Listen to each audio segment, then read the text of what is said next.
प्रधानमंत्री ने राजस्थान और हरियाणा को दी कई सौगात। विकसित भारत को बताया जीवन समृद्ध करने का अभियान। कहा देश बड़े सपने को साकार करने का ले रहा है संकल्प। चंपाई सोरेन मंत्रिमंडल का विस्तार। नए मंत्रियों को राज्यपाल ने दिलाई शपथ। कांग्रेस कोटे से पुराने चेहरे। झारखंड मुक्ति मोर्चा में थोड़ा फेरबदल। बसंत सोरेन और दीपक बेरुआ भी बने मंत्री।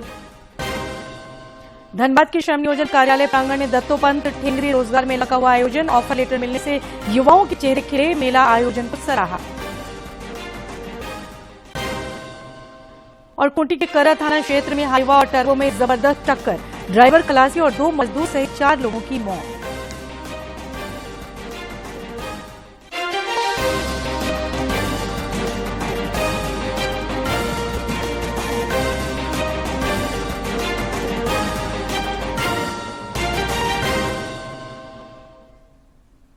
नमस्कार, खबरें झारखंड में आपका स्वागत है। खबरों के साथ मैं हूं सरोज झा और अब खबरें विस्तार से। प्रधानमंत्री नरेंद्र मोदी ने आज अपने हरियाणा दौरे के क्रम में रेवाड़ी को 9,776 करोड़ रुपए की विकास योजनाओं की सौगात दी।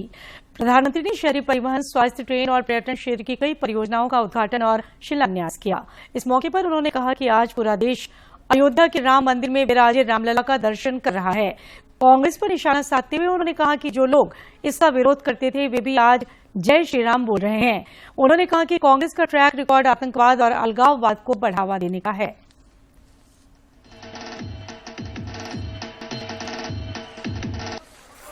हरियाणा तभी विकसित होगा जब यहां आधुनिक सड़कें बनेगी।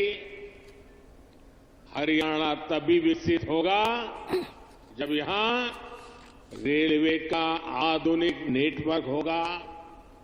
हरियाणा तभी विकसित होगा जब यहां बड़े और अच्छे अस्पताल होंगे। थोड़ी देर पहले ही मुझे ऐसे अनेक कामों से जुड़ी लगभग 10,000 करोड़ रुपए की परियोजनाएं हरियाणा को सौंपने का अवसर मिला है। इसमें रेवाड़ी एम्स है, गुरुग्राम मेट्रो है, कई रेल लाइन है, नई ट्रेन है। इनमें ज्योति सरमय कृष्ण सर्किट योजना से बना एक आधुनिक और भव्य म्यूजियम भी है। और प्रभु राम के आशीर्वाद ऐसे है कि आजकल मुझे हर स्थान पर ऐसे पवित्र कामों से जुड़ने का अवसर मिल जाता है। ये राम जी की कृपा है। ये म्यूजियम भगवान श्री कृष्ण के गीता संदेश और इस पावन धरा की भूमिका से दुनिया को परिचित कराएगा। मैं रेवाड़ी सहित पूरे हरियाणा के लोगों को इन सुविधाओं के लिए बहुत बहुत बधाई देता हूं। इससे पहले प्रधानमंत्री ने रेवाड़ी में परियोजनाओं के मॉडल का अवलोकन किया और उसके बारे में विस्तार से जाना। होगा वो किस तरह से मॉडल दिखेगा इसका वो मुआयना करते हुए, और एम्स जो अस्पताल है रेवाड़ी में, ये सारी चीजें बताई जा रही हैं कि वो किस तरह से वो जो अस्पताल जब बनकर तैयार होगा तो किस तरह से दिखेगा। इस बात की सारी जानकारी वहां के जो अधिकारी हैं वो प्रधानमंत्री को इस वक्त देते हुए। प्रधानमंत्री ने आज वीडियो कॉन्फ्रेंस के माध्यम से विकसित भारत विकसित राजस्थान कार्यक्रम में 17,000 करोड़ रुपए से अधिक की विकास परियोजनाओं का लोकार्पण और शिलान्यास किया। इस दौरान प्रधानमंत्री ने कहा कि विकसित भारत केवल एक शब्द नहीं है, बल्कि ये देश के प्रत्येक परिवार का जीवन समृद्ध करने और गरीबी मिटाने का अभियान है।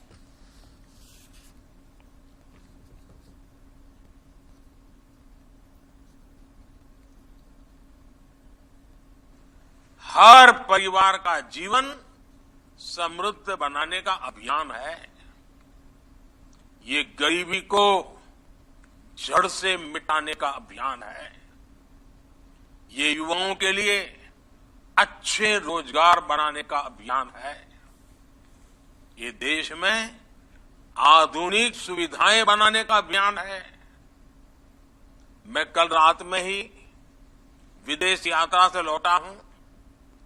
यूएई और कतर के बड़े बड़े नेताओं से मेरी मुलाकात हुई है। आज वे भी भारत में हो रही प्रगति को लेकर चकित है। आज उनको भी भरोसा हो रहा है कि भारत जैसा विशाल देश बड़े सपने देख सकता है, इतना ही नहीं उन्हें पूरा भी कर सकता है। चंपाई सोरेन मंत्रिमंडल का आज आखिरकार विस्तार हो गया। राज्यपाल सीपी राधाकृष्णन ने राजभवन में 8 नए मंत्रियों को पद और गोपनीयता की शपथ दिलाई। सबसे पहले कांग्रेस कोटे से मंत्री बनाए गए रामेश्वर उरांव ने शपथ ग्रहण किया। उसके बाद बारी बारी से अन्य मंत्रियों ने शपथ ली। कांग्रेस कोटे से रामेश्वर उरांव के अलावा बन्ना गुप्ता और बादल मंत्री बनाए गए हैं, जो हेमंत सोरेन सरकार में भी मंत्री थे। झारखंड मुक्ति मोर्चा की ओर से बसंत सोरेन और दीपक बिरुआ के अलावा हफीजुल हसन, मिथिलेश ठाकुर और बेबी देवी मंत्री बनाई गई हैं। पूर्व सीएम हेमंत सोरेन के भाई बसंत सोरेन और विधायक दीपक बिरुआ पहली बार मंत्री बने हैं। राज्यपाल ने शपथ ग्रहण के बाद सभी मंत्रियों को शुभकामनाएं दी। उन्होंने आशा व्यक्त करते हुए कहा कि ये सरकार लोगों के सर्वांगीण विकास के लिए काम करेगी। इस मौके पर मुख्यमंत्री चंपाई सोरेन समेत कई गणमान्य लोग उपस्थित थे।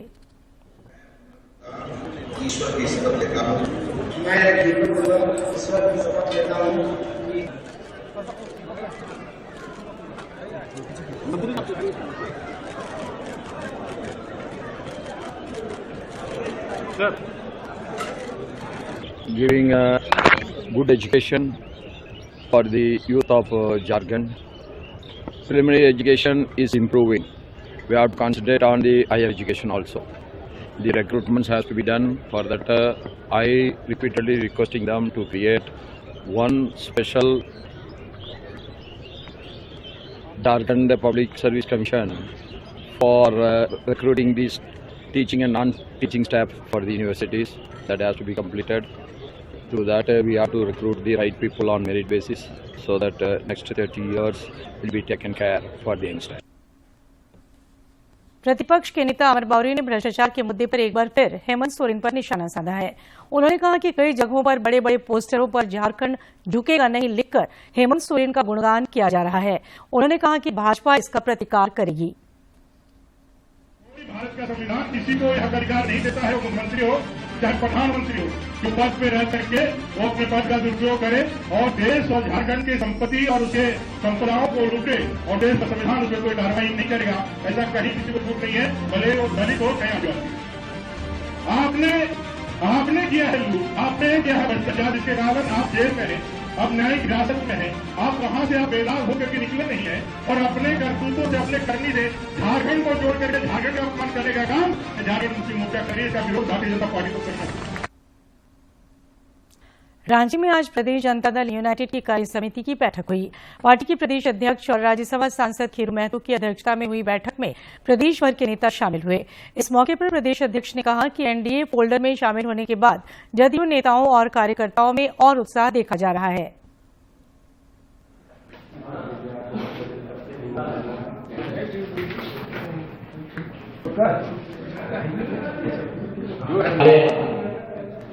फिर भी हम लोग 3-4 सीटों के लिए हम लोग आज तय कर लेंगे और अपने राष्ट्रीय अध्यक्ष माननीय लोकप्रिय मुख्यमंत्री और हमारे मुख्यमंत्री नीतीश कुमार जी, उनको हम लोग प्रस्ताव की कॉपी देंगे कार्य समिति की बैठक करके। धनबाद श्रम नियोजन कार्यालय प्रांगण में दत्तोपंत ठेंगरी रोजगार मेला का आयोजन हुआ, जिसमें कई युवाओं को ऑफर लेटर मिला।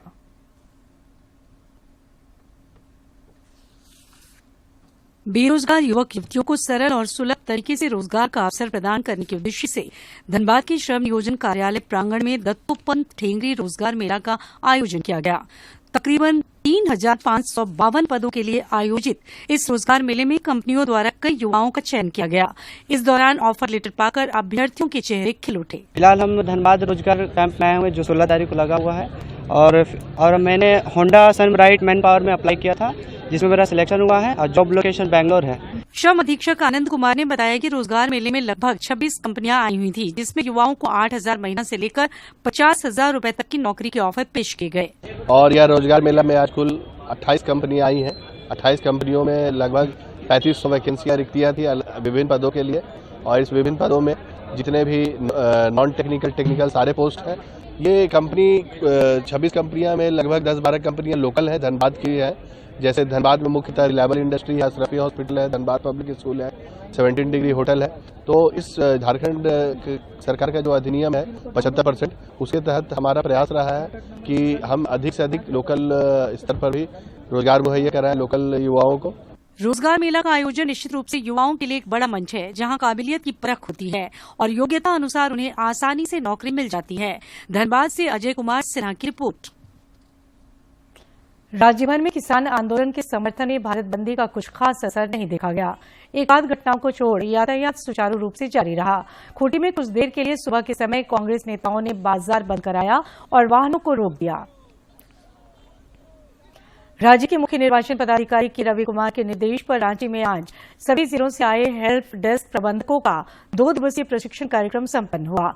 इस प्रशिक्षण कार्यक्रम में 102 हेल्प डेस्क मैनेजरों को स्विफ्ट एक्शन प्लान, जन शिकायत निवारण पोर्टल एवं 1950 वोटर हेल्पलाइन सहित कई तकनीकी बिंदुओं पर विस्तृत रूप से प्रशिक्षण दिया गया।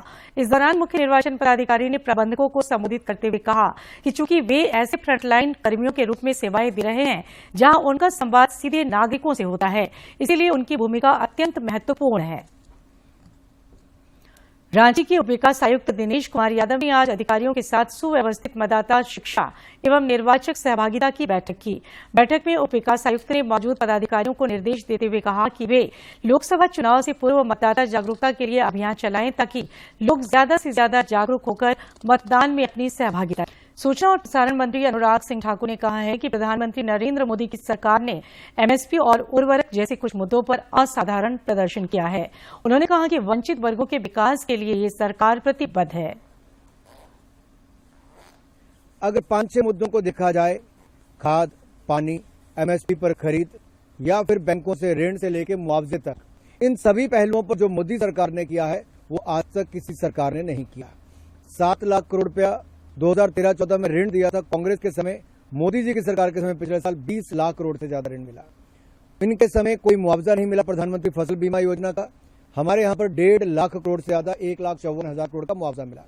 कुल खरीद एमएसपी के अंतर्गत यूपीए के 10 साल में 5.5 लाख करोड़ की हुई। गेहूं, धान, दलहन, तिलहन की मोदी जी की सरकार में 18,39,000 करोड़ की हुई।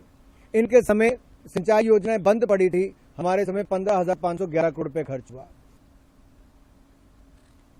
भाजपा की 6 सदस्यीय फैक्ट फाइंडिंग टीम आज बंगाल के संदेश खाली के दौरे पर निकली थी, लेकिन पुलिस ने 30 किलोमीटर पहले ही रामपुर में उन्हें रोक दिया। इसके बाद टीम वहीं धरने पर बैठ गई। टीम में शामिल केंद्रीय शिक्षा राज्य मंत्री अन्नपूर्णा देवी ने यहां टीएमसी कार्यकर्ताओं और पुलिस के रवैये पर सवाल उठाए। जो समिति जा रही थी उसको 30 किलोमीटर पहले ही रोक दिया गया रामपुर में संदेश खाली से, ताकि वो वहां पे पहुंच न सके और वहां पे वो अपने तरीके से जांच न कर पाए। तो ये इस वक्त की बड़ी खबर और ये अब बहुत बड़ा राजनीतिक मुद्दा बन चुका है। जो वहां के राज्यपाल हैं वो भी अपने रिपोर्ट होम मिनिस्ट्री को सौंप चुके हैं, जिसमें ये कहा गया है कि जो वहां पुलिस है वो स्थानीय लोगों से, स्थानीय तत्वों से, जो इस तरह के आपराधिक तत्व हैं उनसे वो मिलीभगत कर बैठी है। पुलिस टारगेट कर करके हिंदू बेटियों को, बहनों को उसके द्वारा प्रताड़ित किया जा रहा है। उसके बाद ये सरकार मुखदर्शक बनी हुई है। आज जितनी मुस्तैदी ये दिखा रहे हैं उस दिन नहीं दिखा सकते थे। पुलिस और टीएमसी के गुंडे बराबर के हैं और मिलकर कार्रवाई कर यहीं बैठेंगे। अभी खूंटी जिले के कर्रा थाना क्षेत्र में आज चांपी मोड़ घुनसुली के समीप हाइवा और टर्मो में भीषण टक्कर में 4 लोगों की मौत हो गई। अधिक कुहासा होने के कारण दोनों गाड़ियों की टक्कर हो गई और दोनों गाड़ियों में मौजूद ड्राइवर और खलासी इसमें बुरी तरह फंस गए। घटना की जानकारी मिलते ही कर्रा थाना की पुलिस मौके पर पहुंची और स्थानीय लोगों की मदद से गाड़ियों में फंसे लोगों को बाहर निकाला, लेकिन तब तक सभी 4 लोगों की मौत हो चुकी थी।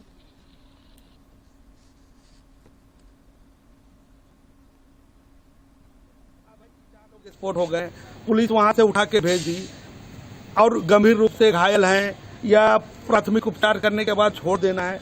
कुछ तो क्लियर होना चाहिए। और दूसरी बात है कि घटना होने के बाद मृत्यु हो गई, मृत्यु होने के बाद जो प्रक्रिया होता है आपदा प्रबंधन से हो, सरकार के हर तरह से सुविधा प्रदान की जाती है, आपदा प्रबंधन हो या और भी तरह की योजनाएं हैं, इनको प्रोसेस में लाना चाहिए। गिरिडीह जिले में 1 माह से चल रहे सड़क सुरक्षा जागरूकता माह का आज समापन हो गया। जिला परिवहन पदाधिकारी शैलेश कुमार प्रियदर्शी ने बताया कि इस मौके पर आज रन फॉर सेफ्टी का आयोजन किया गया। इस दौरान लोगों के बीच वाहन चलाते वक्त यातायात नियमों का पालन करने की अपील की गई।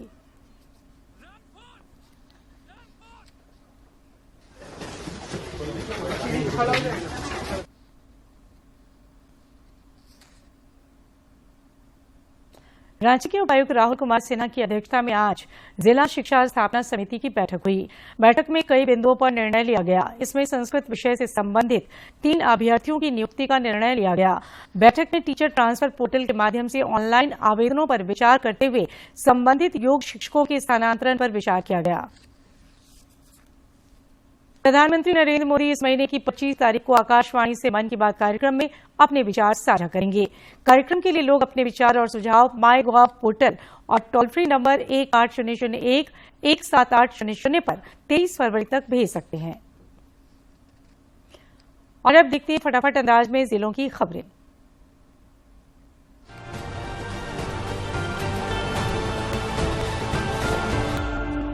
इलेक्टोरल बॉन्ड पर सुप्रीम कोर्ट के फैसले को झामुमो ने ऐतिहासिक करार देते हुए स्वागत किया है। पार्टी महासचिव सुप्रियो भट्टाचार्य ने कहा कि सुप्रीम कोर्ट ने बड़ा फैसला सुनाया है। आज के दिन की तारीख बड़ी है। डीआईजी सुरेंद्र कुमार झा ने बोकारो व्यवहार न्यायालय परिसर का औचक निरीक्षण किया। झारखंड उच्च न्यायालय के निर्देश पर निरीक्षण कार्यक्रम के तहत DIG Surendra Jha civil court पहुंचे थे, जहां पर उन्होंने पूरे कोर्ट परिसर की सुरक्षा व्यवस्था की जानकारी ली। ऑपरेशन डबल बुल से हथियार जब्ती मामले में एनआईए ने नक्सली कमांडर को दोबारा रिमांड पर लिया है। एनआईए 5 लाख के इनामी नक्सली प्रदीप सिंह खेरवार को 4 दिनों के रिमांड पर लेकर पूछताछ कर रही है। इससे पहले भी एनआईए उससे 4 दिन तक पूछताछ कर चुकी है। गिरिडीह के जमुआ चौक पर ट्रक की चपेट में आकर एक महिला की मौत हो गई। वो जमुआ थाना क्षेत्र के हरला गांव निवासी घनश्याम महतो की पत्नी थी। वो सब्जी बेचने चौक आई थी, तभी एक तेज रफ्तार ट्रक ने उसे चपेट में ले लिया। बोकारो जिले के बेरमो एसडीपीओ की अगुवाई में देर रात छापेमारी अभियान चलाया गया। इस दौरान अवैध रूप से संग्रहित करीब 1.50 टन कोयला जब्त किया गया। ये कार्रवाई गिरिडीह थाना क्षेत्र के बलुआडी में की गई। साहिबगंज के नए डीसी हेमंत सती ने पदभार ग्रहण किया। वो जिले के 36वें डीसी बने हैं। उपायुक्त कार्यालय कक्ष में आयोजित समारोह में निवर्तमान डीसी रामनिवास यादव ने उन्हें चार्ज सौंपा।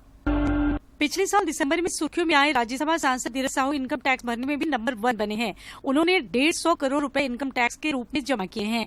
धीरज साहू उस समय चर्चा में आए थे जब आयकर विभाग ने उनके ठिकाने से अकूत दौलत बरामद की थी। पूर्व सीएम हेमंत सोरेन के करीबी विनोद सिंह से कल भी ईडी ने पूछताछ की। करीब 4 घंटे तक ईडी अधिकारियों ने विनोद से उसके मोबाइल से मिले साक्ष्य से संबंधित जानकारी ली। उससे कुछ कागजात मांगे गए थे, जिसे लेकर वो ईडी ऑफिस पहुंचा था। करीब 2 साल से वेतन भुगतान नहीं होने से नाराज रांची स्थित एचईसी के अधिकारियों और कर्मचारियों का प्रदर्शन लगातार जारी है। उन्होंने आज भी जुलूस निकालकर प्रदर्शन किया और जल्द वेतन भुगतान की मांग की। बोकारो जिले में पड़ने वाले झुमरा पहाड़ पर नक्सलियों के खिलाफ सुरक्षा बलों का सर्च अभियान लगातार जारी है। इस दौरान सुरक्षा बलों को सर्च अभियान में भारी मात्रा में गोला बारूद बरामद हुए हैं। बीते मंगलवार को जगुआर पुलिस के साथ चूटे के गेंदौहरिया जंगल में सर्च अभियान के दौरान मुठभेड़ में कई राउंड गोली चली थी।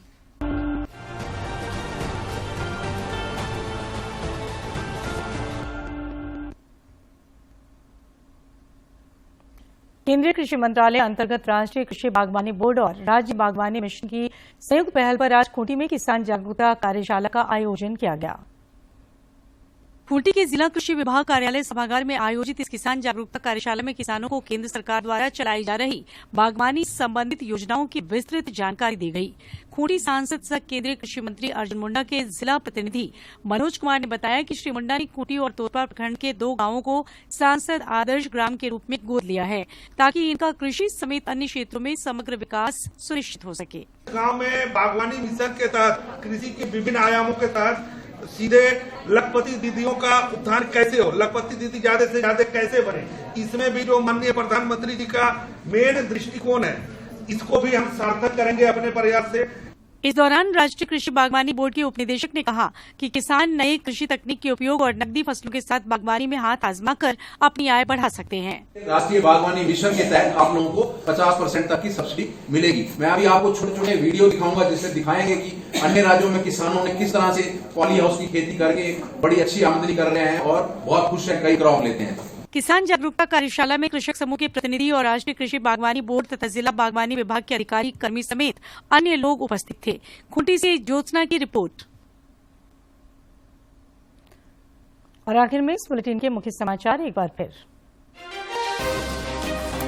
प्रधानमंत्री ने राजस्थान और हरियाणा को दी कई सौगात, विकसित भारत को बताया जीवन समृद्ध करने का अभियान, कहा देश बड़े सपनों को साकार करने का ले रहा है संकल्प। चंपाई सोरेन मंत्रिमंडल का विस्तार, नए मंत्रियों को राज्यपाल ने दिलाई शपथ, कांग्रेस कोटे से पुराने चेहरे। झारखंड मुक्ति मोर्चा में थोड़ा फेरबदल, बसंत सोरेन और दीपक बेरुआ भी बने मंत्री। धनबाद के श्रम योजना